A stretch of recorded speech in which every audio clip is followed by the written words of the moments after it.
हवेली की दहलीज पार करते ही एक अजीब सी सन्नाटे ने मुझे घेर लिया। हवा में एक भारीपन सा महसूस हो रहा था, जैसे कोई अदृश्य बोझ मेरे सीने पर रख दिया गया हो। हवेली के अंदर का अंधेरा इतना घना था कि मेरे हाथों को फैलाकर भी अपनी उंगलियां दिखाई नहीं दे रही थी। मैं धीरे धीरे आगे बढ़ा, अपने पैरों से टकराने वाली चीजों से बचने की कोशिश कर रहा था। हवा में एक सड़ी गंधी सी महक फैली हुई थी, जो मेरे नाक में घुसकर मुझे और भी ज्यादा बेचैन कर रही थी।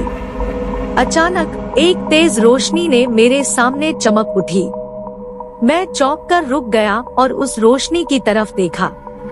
यह एक कमरे का दरवाजा था, जो हल्का सा खुला था।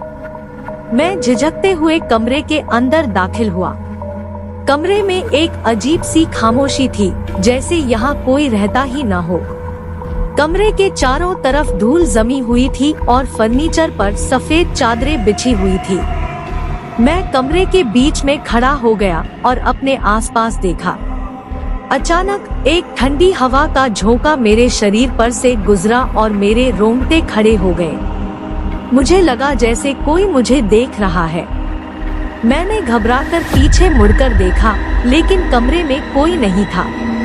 मैं फिर से अपने आसपास देखा, लेकिन फिर भी कुछ नहीं दिखाई दिया। अचानक एक भयानक चीख मेरे कानों में पड़ी।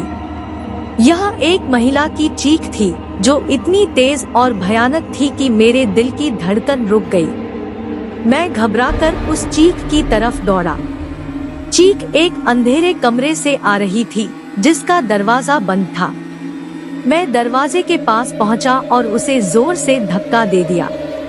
दरवाजा खुल गया और मैं कमरे के अंदर घुस गया। कमरे में एक बूढ़ी महिला खड़ी थी, जिसके चेहरे पर एक भयानक मुस्कान थी। महिला के हाथ में एक खंजर था, जिससे खून टपक रहा था। मैं महिला को देखकर डर गया और पीछे मुड़कर भागने लगा, लेकिन महिला ने मेरा रास्ता रोक लिया। महिला ने खंजर को ऊपर उठाया और मेरे सीने पर वार कर दिया। मैंने दर्द से चीख मारी और अंधेरे में गिर गया। मैं नहीं जानता कि मैं कितनी देर तक वहीं बेसुध पड़ा रहा, लेकिन जब मैं होश में आया तो हवेली के अंदर से सभी आवाजें गायब हो गई थी। मैंने धीरे धीरे उठकर अपने आसपास देखा। हवेली अब पूरी तरह से सन्नाटे में डूबी हुई थी। मैं वहां से भागने के लिए मुड़ गया और हवेली की दहलीज पार कर गया। मैंने पीछे मुड़कर हवेली को देखा और एक बार फिर से मेरे रोंगटे खड़े हो गए। मुझे पता नहीं था कि उस हवेली में क्या हुआ था, लेकिन मैं इतना जानता था कि मैं कभी भी उस हवेली में वापस नहीं जाऊंगा।